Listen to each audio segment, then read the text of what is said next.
and encourage anyone who hasn't had a test so far to get one at one of the designated sites?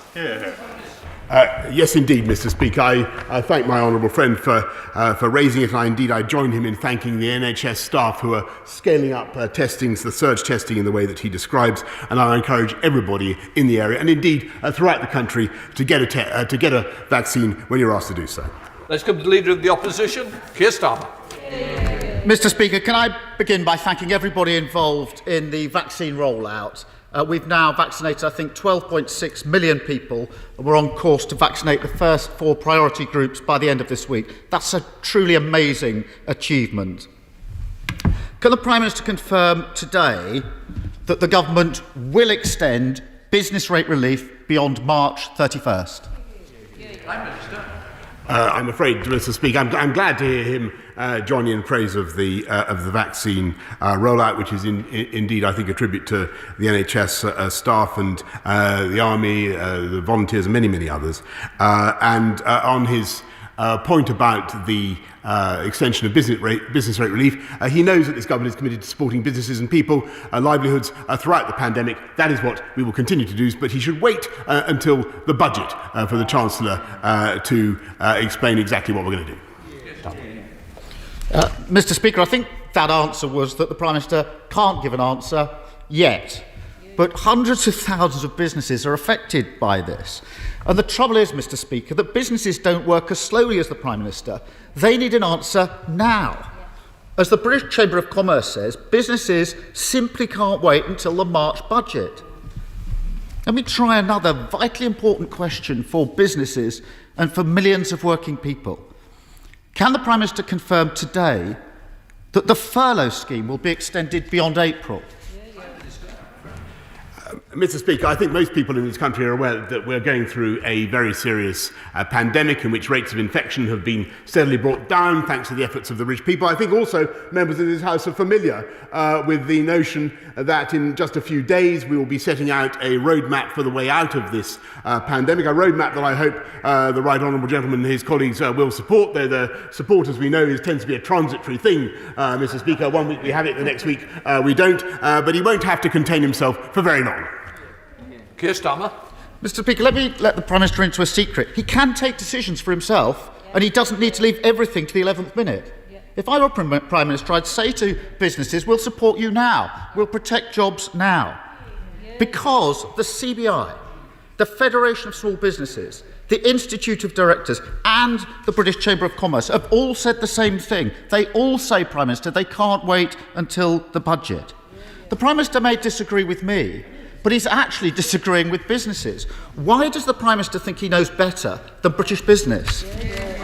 Mr. Speaker, I think that most business people that I've talked to a great many in the last 12 months, would agree that there is no government around the world that has done more to support business, wrapping our arms around business. And actually, I'm delighted to hear this enthusiasm for business from the Labour Party when they stood on a manifesto to destroy capitalism at the last election, and indeed to dismantle the very pharmaceutical industry, Mr. Speaker, that has provided the vaccines on which we now rely. Will he now repudiate that policy, Mr. Speaker? Keir Starmer. Mr. Speaker, we all know what the Prime Minister once said he wanted to do to business.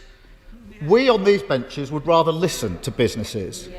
So we've no decision on business rates, no decision on furlough. Let's try another crucial issue. And Prime Minister, no excuse for delaying this time, because this has to be decided before the March budget, and the Prime Minister doesn't need to check with the Chancellor.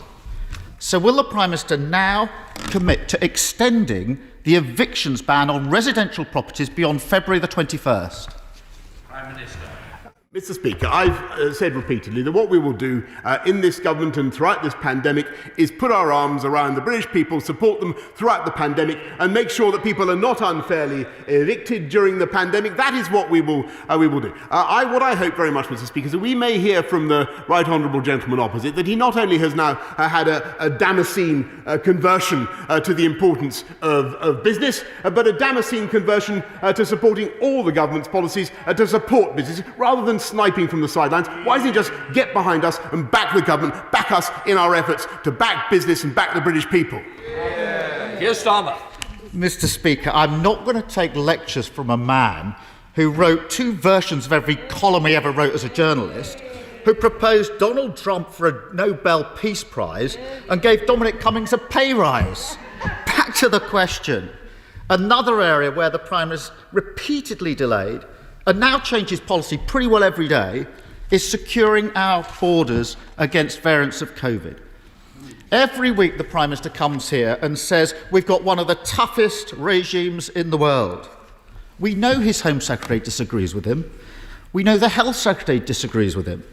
Luckily, Mr. Speaker, Oxford University keep track of how tough border restrictions are in every country. They say that there are at least 33 countries around the world which currently have tougher restrictions for the United Kingdom. 33, Prime Minister, including Canada, Denmark, Japan, Israel. There are many others. In fact, they say we're not even in the top bracket of countries for border restrictions. 50 days after we first discovered the South African variant, 50 days. How does the Prime Minister explain that? Mr. Speaker, there are some countries in Europe that do not even have a hotel quarantine scheme such as the one we're putting in on Monday. We have amongst the toughest border regimes anywhere in the world. And people should understand that on a normal day, Mr. Speaker, at this time of year, you could expect about 250,000 people to be arriving in this country. We've got it down to about 20,000, 5,000 of them whom are involved in bringing vital things into this country, such as medicines and food, as we discussed last week, and he agreed that was a good idea, Mr. Speaker.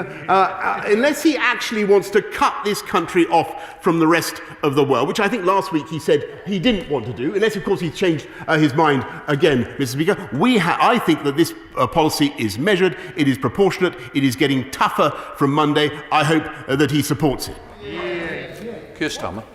Mr. Speaker, the truth is this. The Prime Minister is failing to give security to British businesses and he's failing to secure our borders. The Prime Minister often complains that we never put forward constructive proposals. So here's 2 for him.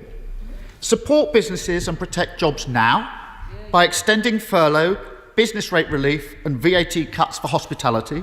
And second, secure our borders with a comprehensive hotel quarantine on arrival. No more delays. Will he do it? Mr. Speaker, we've just announced the quarantine policy, which, as I've said to the House, is amongst the toughest in the world, and tougher than most other European countries. Certainly, I'm delighted that he's now supporting business in his latest stunt of bandwagoneering.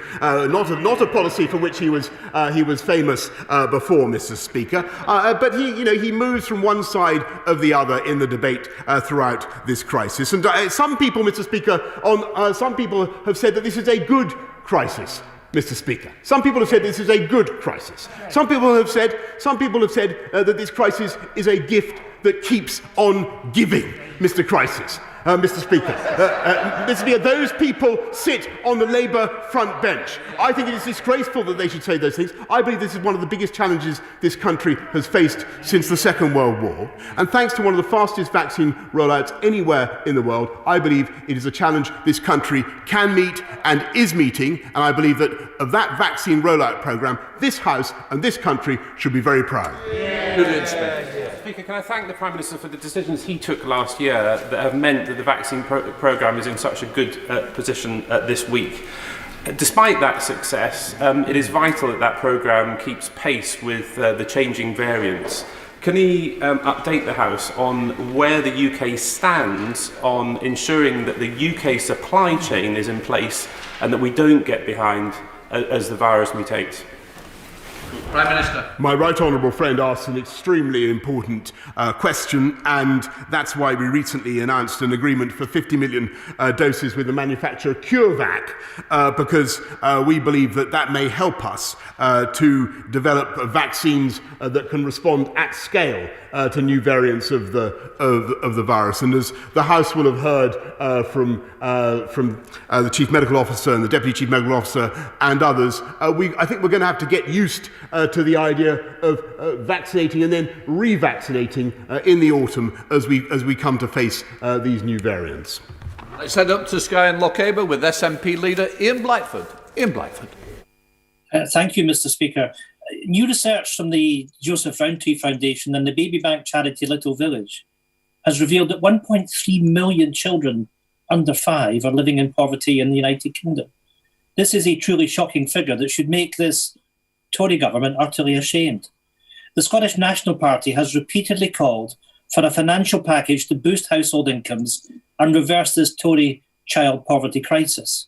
The Prime Minister has the power to tackle child poverty right now by making the £20 uplift to universal credit permanent and by extending it to legacy benefits. The Tory government's been stalling on this for months. Will the Prime Minister finally act, or will he leave millions of children out in the cold? Minister.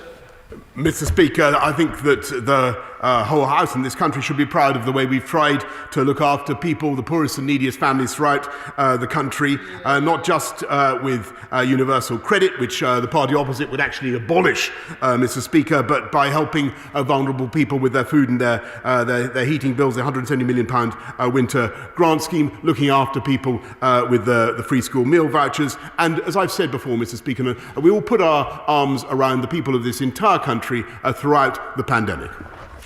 Let's return to Scotland with Ian Blackford. Ian Blackford. I have to say, Mr. Speaker, that was pathetic. That was no answer. We're talking about 1.3 million children under 5 in poverty.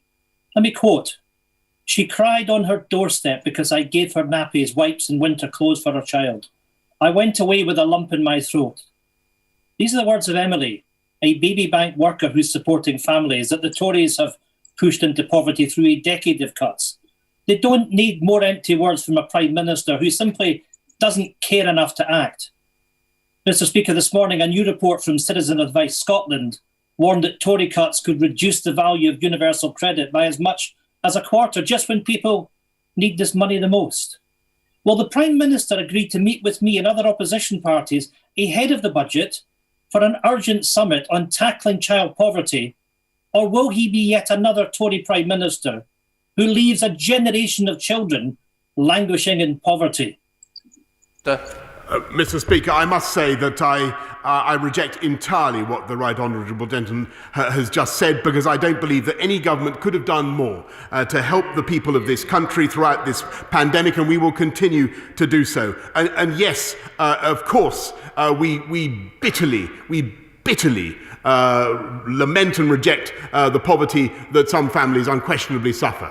And it is tragic that too many families have had a very, very tough time during this pandemic. But we will continue to support them in all the ways that we have set up. And I may say to the Right Honourable Gentleman, there is a profound philosophical difference between him and me, because the Scottish Nationalist Party is morphing into ever more a left-wing party that believes fundamentally. There you go, Mr. Speaker. That believes fundamentally that it is the duty of the taxpayer to pay for more and more and more. We want to get people into jobs, Mr. Speaker, and it is in that respect that the Scottish Nationalist Party is, I'm afraid, failing their... Well, Prime Minister, we both know that you're only teasing him and we're trying to wind up the leader of the SNP. Please, let's drop it. Let's move on, because Lee Anderson is waiting for you. Lee Anderson.